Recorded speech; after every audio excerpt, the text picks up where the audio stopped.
எங்கள் கண்மலையும் எங்கள் மீட்பருமாய கர்த்தாவே, என் வார்த்தைகளும் எங்கள் இருதயத்தின் தியானங்களும் உடைய சமூகத்திலே என்றென்றும் பிரீதியாயிருப்பதாக. ஆமென்.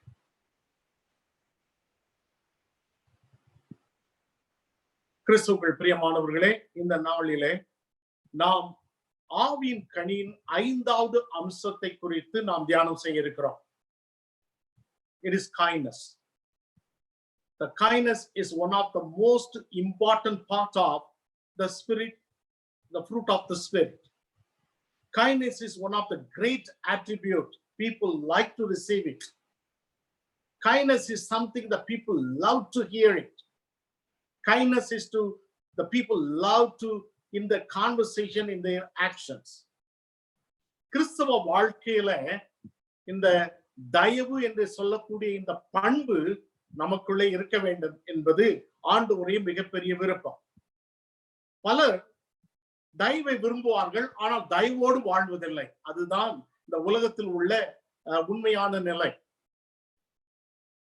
நான் திருநெல்வேலி பகுதியிலிருந்து வந்தவன். எங்களுடைய தென் மாவட்டங்களிலே, தமிழ்நாட்டின் தென் மாவட்டங்களிலே குறிப்பாக கிறிஸ்தவ பெயர்களை வைக்கும் போது நான் வாழ்ந்த காலத்துல அநேகருக்கு தெய்வத்தினுடைய குணாதிசயங்கள் நிறைந்த ஒரு பெயராக வைப்பார்கள். ஒரு முறை நான் ஒரு கன்வென்ஷன் கூட்டத்திற்கு பிரசங்கம் பண்ணும்படியாக அழைக்கப்பட்டிருந்தேன்.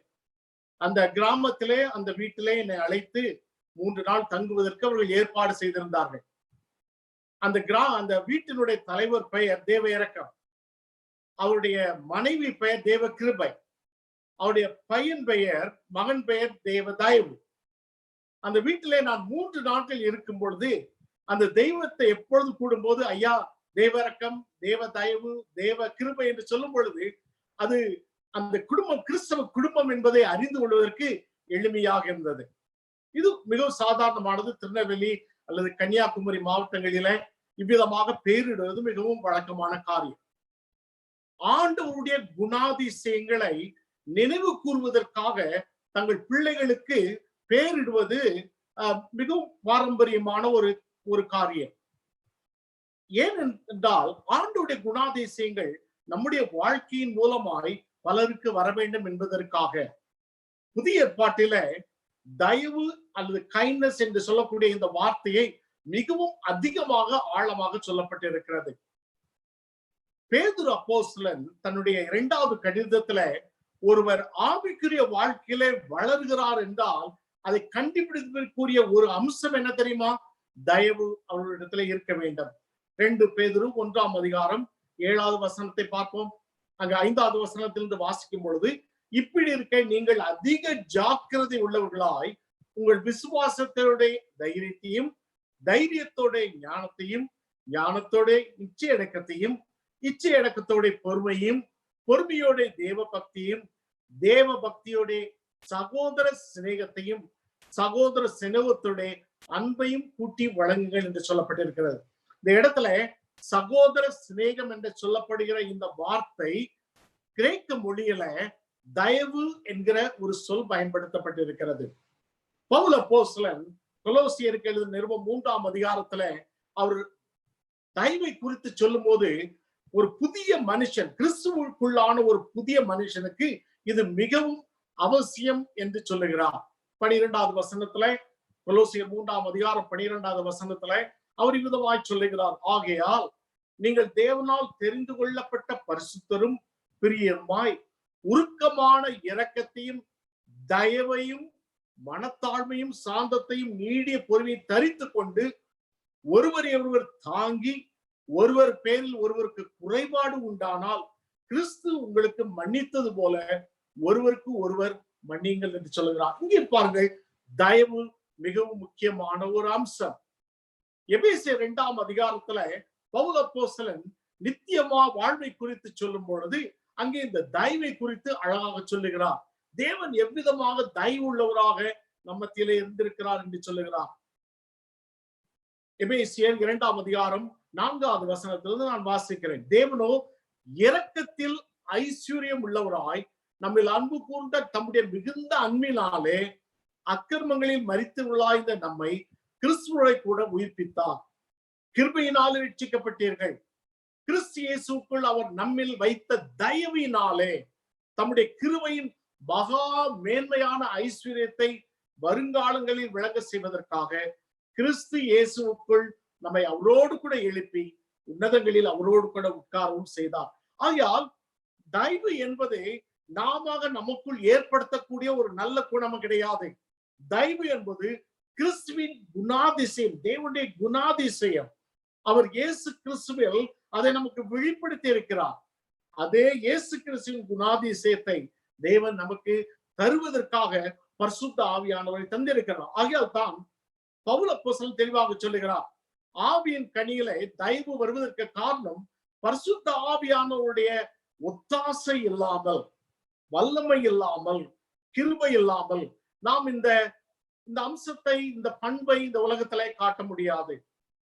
புதிய ஏற்பாட்டிலே இது மிகவும் முக்கியமான வார்த்தை. பழைய ஏற்பாட்டிலும் கூட, பழைய ஏற்பாட்டிலே கெசட் என்கிற ஒரு சொல், எபிரேய மொழி சொல் பயன்படுத்தப்படுகிறது. அதனுடைய பொருள் என்னவென்றால், இது ஒரு அர்ப்பணிப்பான ஒரு அன்பை வெளிப்படுத்தும் ஒரு சொல். அர்ப்பணிப்பான ஒரு அன்பு எப்படி ஒரு கிரிகளிலே வெளிப்படுகிறதோ அதற்கு தயவு என்று பொருள். பழைய ஏற்பாட்டிலே தேவனுடைய தயவு, மனிதனுடைய தயவு என்று இரண்டு விதமான தயவு சொல்லப்பட்டிருக்கிறது. தேவனுடைய தயவு என்பது தேவன் நம்மோடு கூட வைத்திருக்கக்கூடிய உடன்படிக்கையின் அடையாளம். மனுஷருடைய தயவு என்பது நாம் மற்றவர் மேல் காட்டுகிற பரிவு என்று சொல்லப்பட்டிருக்கிறது. தேவன் நம்மையிலே மிகுந்த அன்புள்ளவராய் இருக்கிறபடினாலே பாவிகளாகிய நம்மை மீட்டு கொண்டு அவரோடு நம்மோடு கூட உடன்படிக்கை செய்திருக்கிறார். அது அவருடைய மிகப்பெரிய தயவு. ஆனால் நாம் மற்ற சகோதர சகோதரியை பார்க்கும்போது, அவர்கள் கஷ்டப்படுவதை பார்க்கும் பொழுது மனதுருகி மனம் இறங்கி உதவி செய்கிறோமே, அதற்கு பேர் மனுஷ தயவு. கிரேக்க மொழியிலே புதிய ஏற்பாட்டிலே கிறிஸ்டோஸ்ங்கிற ஒரு சொல் பயன்படுத்தப்படுகிறது. அதனுடைய பொருள் என்னவென்றால் கிருபையான கிரியைகள் என்று பொருள். தயவு என்பது கிருபையான கிரியைகள். ஆண்டவர் கிறிஸ்துவின் மூலமாய் இந்த கிருபையான கிரியையை நமக்கு வெளிப்படுத்தி இருக்கிறார். அதே ஆண்டவர் அதே கிருபையான கிரியைகளை நம் மூலமாய் மற்றவர்களுக்கு ஆண்டவர் வெளிப்படுத்துகிறார் என்று பொருள். ஆகையால் வேத புத்தகத்துல தேவனுடைய கிருபை, தயவு, மனுஷனுடைய தயவு என்று இரண்டு விதமான தயவுகள் இருக்கிறது. தேவனுடைய தயவு தேவனிடத்திலிருந்து நமக்கு வருகிறது. மனுஷனுடைய தயவு, தேவனுடைய தயவு நம் மூலமாய் மனுஷருக்கு செல்லுகிறது. எவ்வளவு அழகான ஒரு விதத்துல தேவன் அங்கே நமக்குள்ளே கிரியை செய்கிறார் பாருங்க. இப்பொழுது நம்முடைய வேத பகுதிக்கு நாம் செல்வோம். எபேசியர் 4ஆம் அதிகாரம் 29வது வசனம் முதல் 32வது வசனம் வரை அடங்கிய வேத பகுதி. இந்த வேத பகுதியில பவுல் அப்போஸ்தலன் என்ன சொல்லுகிறார் என்றால், ஆண்டவர் தம்முடைய பிள்ளைகள் எல்லாவற்றிலும் வளர வேண்டும், பிரகாசிக்க வேண்டும் என்று விரும்புகிறார். எபேசு சபையில ஒரு பிரச்சனை. என்ன பிரச்சனை தெரியுமா? அவர்கள் எல்லாரும் நல்லவர்கள், நல்ல விசுவாசிகள், எல்லாரும் கர்த்தருக்காக வைராக்கியமா இருந்தவர்கள். ஆனால் பிரச்சனை என்னவென்றால், திருச்சபைக்குள்ள அந்த அன்பையும் அந்த பரிவையும் தயவையும் ஒருவருக்கொருவர் வார்த்தையினாலும் கிரியினாலும் செலுத்த தவறிவிட்டவர்கள். பவுல் அப்போஸ்தலனுக்கு இந்த செய்தி வருகிறது. அவர் உடனே மனம் உடைந்த இந்த கடிதத்தை எழுதுகிறார். நாம் எல்லாரும் ஒரே சரீரத்தின் அவயவங்களா இருக்கிறோம்.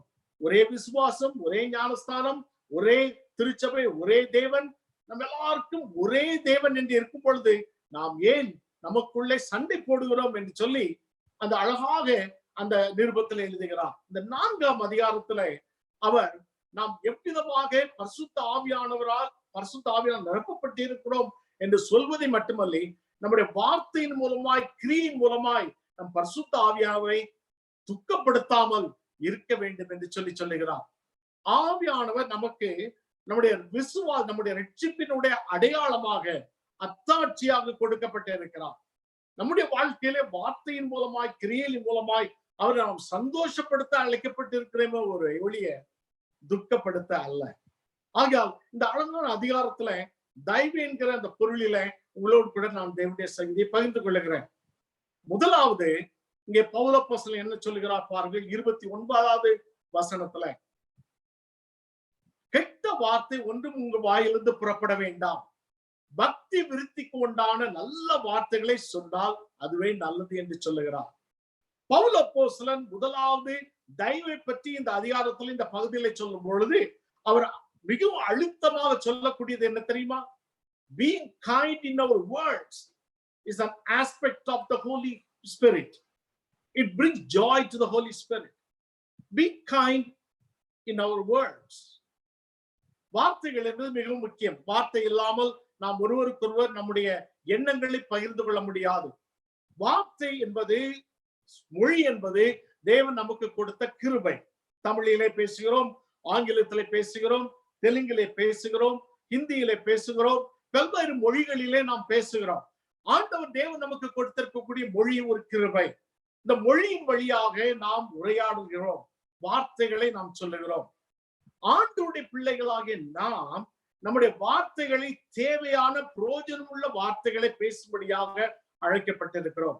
கேட்கிறவனுக்கு பிரயோஜனம் உண்டாகத்தக்கதாக பேச வேண்டும், நல்ல வார்த்தைகளை பேச வேண்டும், பக்தி விருத்திக்கு ஏதுவான வார்த்தைகளை பேச வேண்டும். கெட்ட வார்த்தைகளும் ஒன்று நம்முடைய வாயிலிருந்து வரக்கூடாது என்று சொல்லுகிறார். Kindness in words means to speak encouraging words to build others. We are called to speak encouraging words. We are called to speak words building lives of the people. We are to speak in beneficial ways about meaningful things. We are to speak in ways appropriate to the situations we are in. Let us show mindfulness in words to show our kindness. தயவு நம்முடைய வார்த்தையின் மூலமாய் வர வேண்டும் என்று ஆண்டவர் எதிர்பார்க்கிறார். ஏனென்றால் வார்த்தையின் மூலமாய் நாம் ஒருவருடைய வாழ்க்கையை கட்ட முடியும், அல்லது ஒரு வாழ்க்கையை நாம் வீழ்த்த முடியும். The words can build someone's life or brings death to someone's life. Words are powerful. It has a creative power. ஆகையால் தான் இந்த வேளையில பரிசுத்த அப்போஸ்தலர் சொல்லுகிறார், உன் வார்த்தை குறித்து நீ எச்சரிக்கையாயிரு. இதே பகுதியை மத்தேயு 12ஆம் அதிகாரத்துல 35ஆம் 37ஆவது வசனத்திலே ஆண்டவர் அழகாக சொல்லுகிறார். பாருங்கள், நல்ல மனுஷன் இருதயமாகிய நல்ல பொக்கிஷத்திலிருந்து நல்லவைகளை எடுத்து காட்டுகிறான். பொல்லாத மனுஷன் பொல்லாத பொக்கிஷத்திலிருந்து பொல்லாதவைகளை எடுத்து காட்டுகிறான்.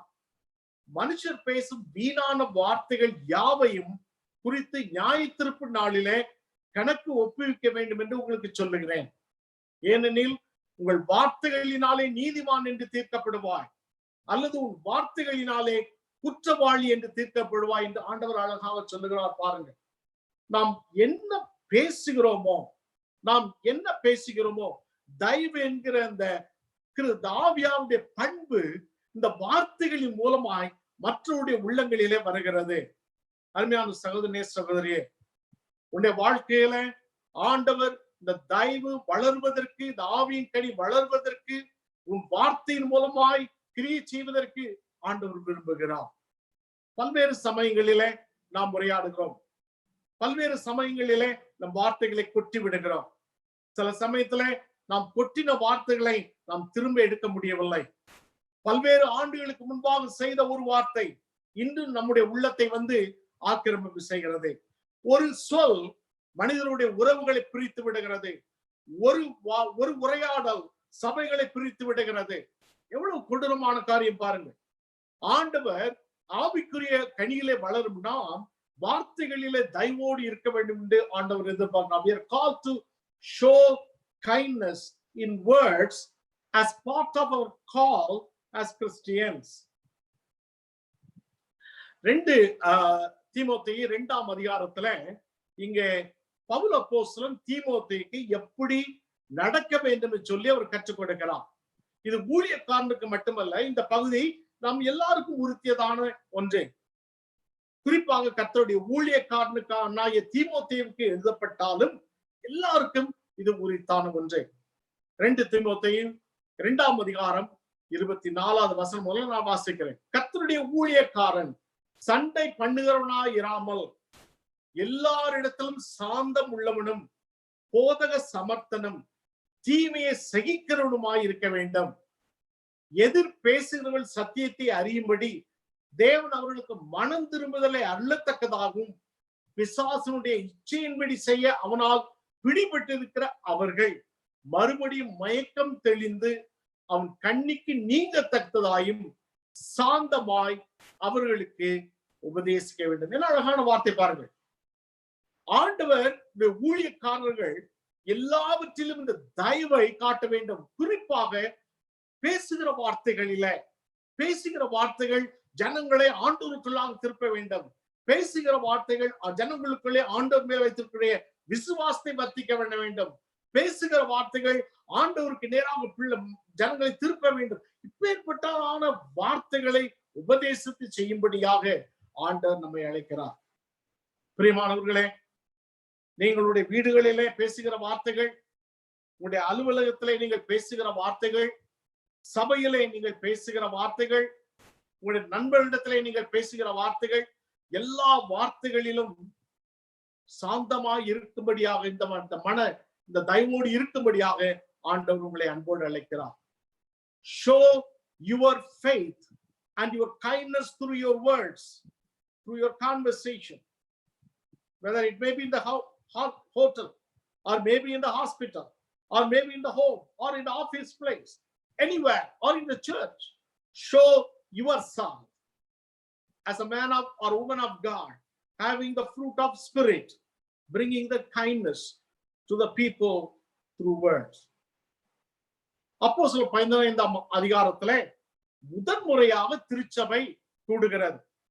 They call it the Council of Jerusalem in that time. முதன்முறையாக எல்லா கிறிஸ்தவர்களும் சேர்ந்து ஒரு பெரிய மகாநாடு நடத்துகிறார்கள். இந்த கவுன்சிலிலே ஒரு பிரச்சனை வருகிறது. அந்த பிரச்சனை என்னவென்றால், யூத கிறிஸ்தவர்கள் பிரஜாதி கிறிஸ்தவர்கள் எல்லாரும் விருத்த சேதனம் பண்ண வேண்டும் என்று சொல்லி கட்டாயப்படுத்துவதனாலே அந்த மாநாடு கூட்டப்பட்டது. இந்த council they made a decision. அந்த தீர்மானத்திற்கு பிறகு அந்த கூட்டம் முடிந்த பின்பு திருச்சபையின் தலைவர்கள் பவுலுக்கும் சீலாவுக்கும் யூதா என்கிற தீர்க்கதரிசிக்கும் ஒரு மடலை அனுப்பி புறஜாதியர்களுடைய சபைகளிலே வாசிக்கும்படியாக சொல்லுகிறார். அப்பொழுது யூதாவும் சீலா என்கிற தீர்க்கதரிசிகள் பவுலோடு சேர்ந்து புறஜாதியுடைய சபைக்கு சென்று அங்கே அவர்களுக்கு அந்த மடலை நிருபத்தை வாசிக்கிறார்கள். அப்போஸ்தலர் 15ஆம் அதிகாரம் 32வது வசனத்தை பாருங்கள். யூதா சீலா என்பவர்களும் தீர்க்க தரிசிகளாய் இருந்தபடியினாலே அநேக வார்த்தைகளினால் சகோதரருக்கு புத்தி சொல்லி அவர்களை திடப்படுத்தி என்று நாம் வாசிக்கிறோம். 2 பேரை பற்றி தெளிவாக சொல்லப்பட்டிருக்கிறது. இந்த யூதா சீலா இருவரும் கர்த்தருடைய தீர்க்கதரிசிகள். ஆனால் அவர்கள் பிரஜாதிகளிடத்திலே வந்து கர்த்தருடைய ஊழியத்தை செய்யும் பொழுது அவருடைய வார்த்தைகளினாலே அவர்கள் சபையை திடப்படுத்தினார்கள் என்று வேத புத்தகத்துல நாம் வாசிக்கிறோம். அருமையான சகோதரனை சகோதரியே, உன் மூலமா இந்த உலகத்திற்கு தயவு என்கிற குணத்தை காட்டுவதற்காக ஆண்டவர் உன் வார்த்தைகளை பயன்படுத்த வேண்டும் என்று விரும்புகிறார். உன் வார்த்தைகள் தேவனுக்கு மிகவும் அவசியம்.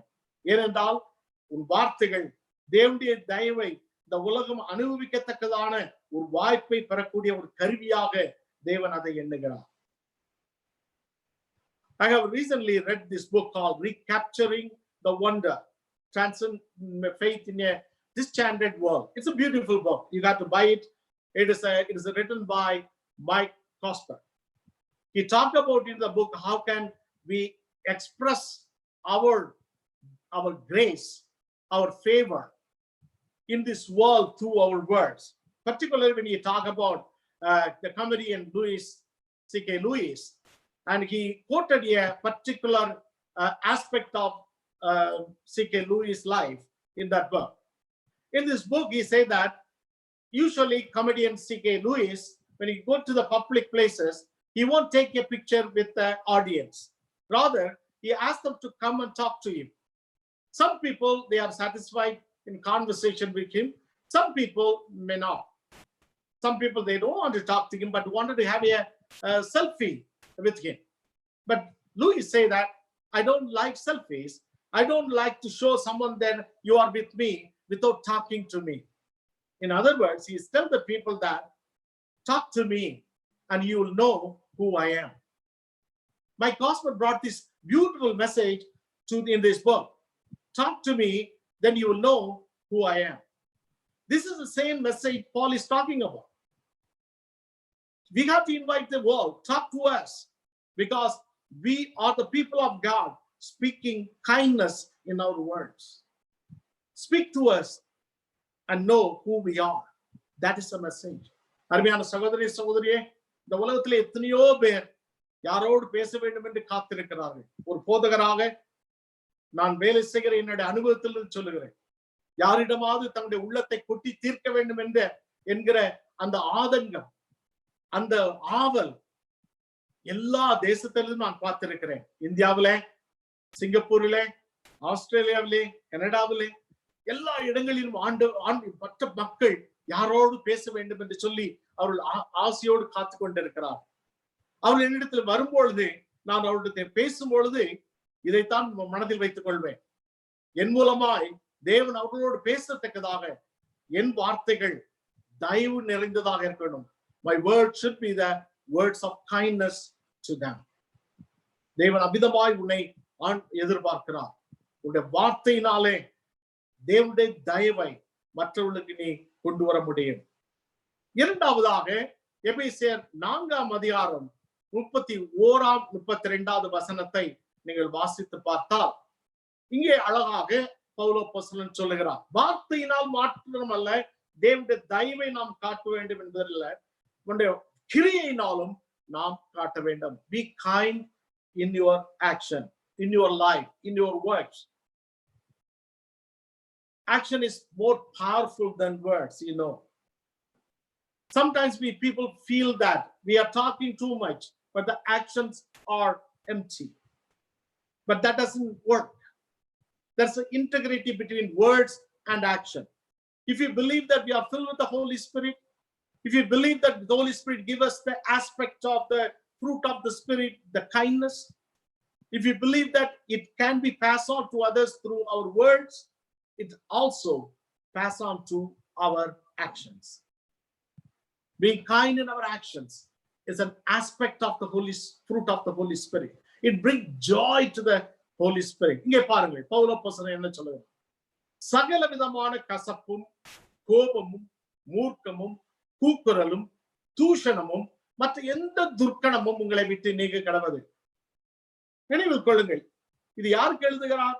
திருச்சபையில் உள்ள விசுவாசிகளுக்கு, திருச்சபையிலே ஆண்டவரை பற்றி அறிந்த ரட்சிக்கப்பட்ட பிள்ளைகளுக்கு எழுதுகிறார். சகல கசப்பும், கோபமும், மூர்க்கமும், கூக்குரலும், தூஷணமும் மற்ற எந்த துர்க்கணமும் உங்களை விட்டு நீக்க கடவுது. 32வது வசனம் அழகான வசனம். ஒருவருக்கு ஒருவர் தயவாயும் மன உருக்கமாயும் இருந்து கிறிஸ்துவுக்குள் தேவன் உங்களுக்கு மன்னித்தது போல நீங்களும் ஒருவருக்கொருவர் மன்னியுங்கள். அழகான வார்த்தை. இங்கே 2 விதமாக சொல்லுகிறார். நாம் நீக்க வேண்டிய சில குணாதிசயங்கள் உண்டு, சேர்க்க வேண்டிய சில குணாதிசயங்கள் உண்டு. நீக்க வேண்டிய குணாதிசயங்கள் என்ன?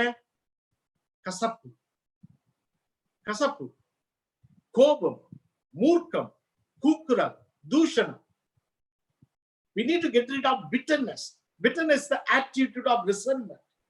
We need to get rid of wrath. Wrath is the attitude of revenge. We need to get rid of anger. Anger is the attitude of frustration. We need to get rid of clamor, attitude of gossip. That is, we need to get rid of evil speaking. Evil speaking is the attitude of character damage.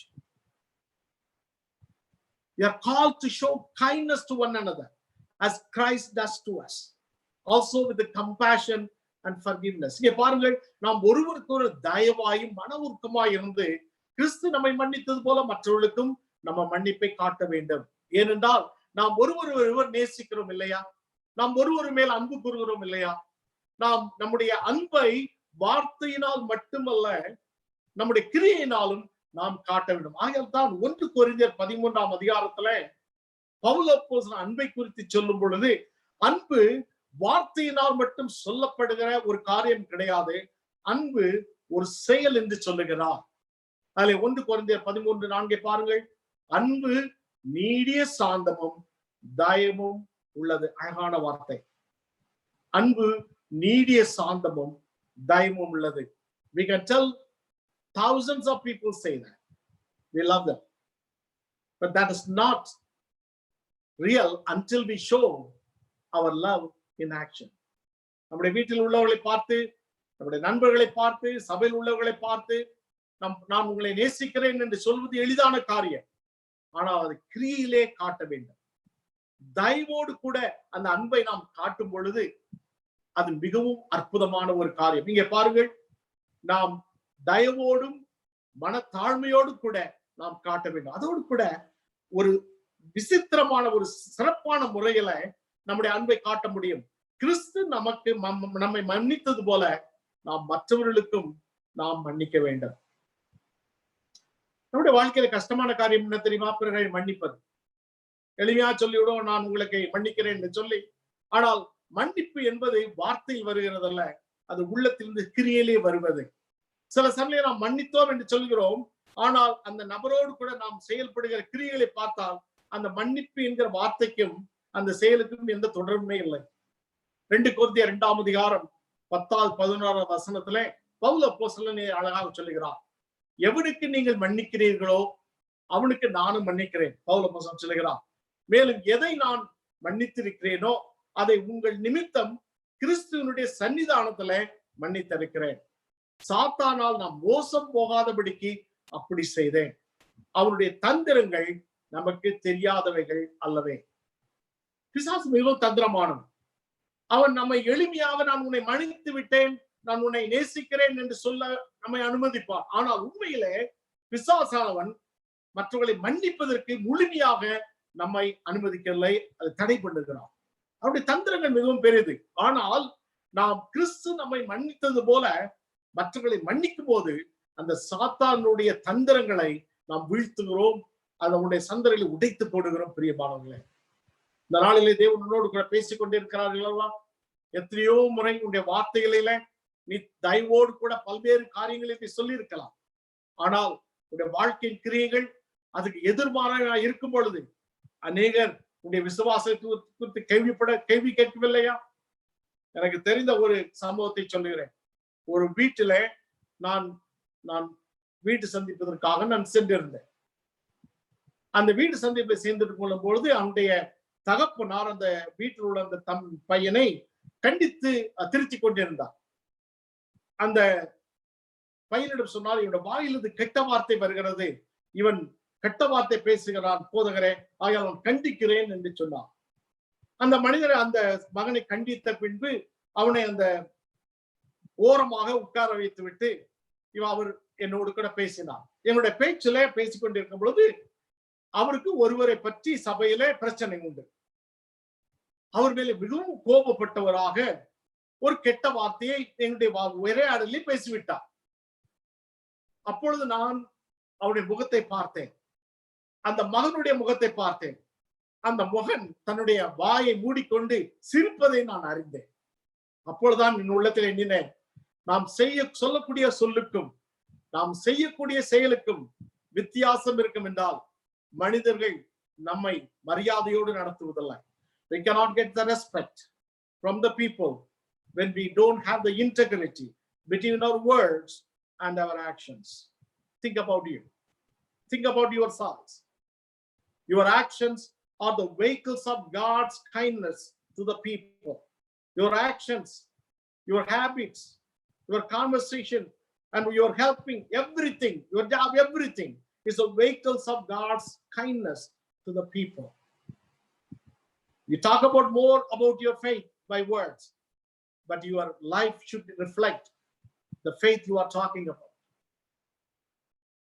பழைய பாட்டில ஆதியாகமம் 50ஆம் அதிகாரத்துல மிகவும் ஒரு முக்கியமான ஒரு சம்பவம் வருகிறது. யாக்கோபு மரித்து போய்விட்டார். அவருடைய 12 பிள்ளைகளும் அங்கே இருக்கிறார்கள். அதுல யோசேப்பு மாத்திரம் உயர்ந்த ஸ்தானத்திலே எகிப்திலே அவர் அதிகாரத்தோடு இருக்கிறார். தகப்பன் மரித்த பின்பு யோசேப்பு மீண்டும் பழி வாங்குவான் என்று எண்ணிக்கொண்டு மற்ற சகோதரர்கள் எல்லாரும் யோசேப்புக்கு முன்பாக பணிந்து ஒரு வேண்டுதல் செய்கிறார்கள். அவர்கள் என்ன சொல்கிறார்கள் தெரியுமா? யோசேப்பு அவர்களை நோக்கி அவர் சொல்கிறார்கள், எங்கள் மேல் தயவு நீங்கள் காக்க வேண்டும், என்று சொல்லுகிறார். 19வது வசனத்திலே ஆதியாகமம் 50ஆம் அதிகாரத்திலே இவ்விதமாக நாம் வாசிக்கிறோம். யோசேப்பு அவர்களை நோக்கி, பயப்படாதீர்கள், நான் தேவனா? நீங்கள் எனக்கு தீமை செய்ய நினைத்தீர்கள், தேவனோ இப்பொழுது நடந்து வருகிறபடியே வெகு ஜனங்களை உயிரோடு காக்கும்படிக்கு அதை நன்மையாக முடிவு பண்ணினார். ஆதலால் பயப்படாதீர்கள், நான் உங்களையும் உங்கள் குழந்தைகளையும் பராமரிப்பேன் என்று அவர்களுக்கு ஆறுதல் சொல்லி அவர்களோட பட்சமாய் பேசினார். ஆதியாகமம் 50ஆம் அதிகாரத்தில் நீங்கள் வாசிக்கும் பொழுது யோசேப்பு பட்சமாய் பேசினது மட்டுமல்ல, அவருடைய தயவை தன்னுடைய சகோதரர்களுக்கும் அவருடைய குடும்பத்துக்கும் பிள்ளைகளுக்கும் அவன் காண்பித்தான். பிரியமானவர்களே, மன்னிப்பு என்பது மிகவும் சிறப்பான ஒரு கருவி. நாம் மன்னிக்கும் பொழுது கர்த்தருடைய தயவை நாம் வெளிப்படுத்துகிறோம். ஆகையால் 2 விதமாக ஆண்டவர் பேசுகிறார். நம் வார்த்தையிலே தேவனுடைய தயவை வெளிப்படுத்த வேண்டும், கிரியையிலே நாம் தேவனுடைய தயவை வெளிப்படுத்த வேண்டும். I have a book called Conspiracy of Kindness. It is written by Steve Spurgeon. He's a beautiful writer. He's a pastor. He started a church in Cincinnati, in Ohio. And within 15 years, the church has grown rapidly to an average attendance of 7,500. When Steve started this church, the church motto is, small things done with great love are changing the world. Small things done with great love are changing the world. So he asked the congregation members to carry out random acts of kindness, like paying for a stranger's coffee or writing a thank you note to a shop assistant. Then they discovered that the power and impact of showing God's love in practical ways. People from outside were so much attracted, and they saw the church was totally different from other churches, and they came into the church and became part of the church. They were attracted by the sheer undiluted power of God released through the acts of kindness. In that book, beautiful book, Conspiracy of Kindness. And he said that as a church, we need to open our church, show our church the church of kindness through the acts of kindness. When the people see our church is different from other churches based on showing the kindness, both in words and actions, the people will come and be part of our church. In that book, Steve said that he never dreamed that 7,500 people would come within 15 years to attend the regular service in a day.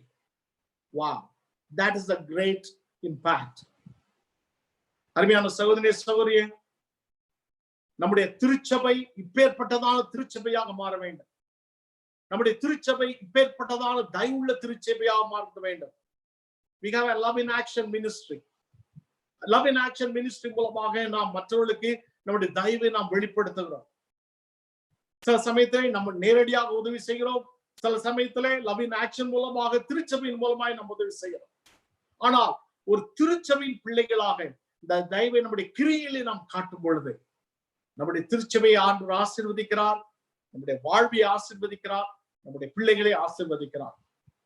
I would like to encourage all the parents to teach this kindness, the aspect of the fruit of the Spirit, to your children. Help them to do small things done with a great love to impact in this world as God's people.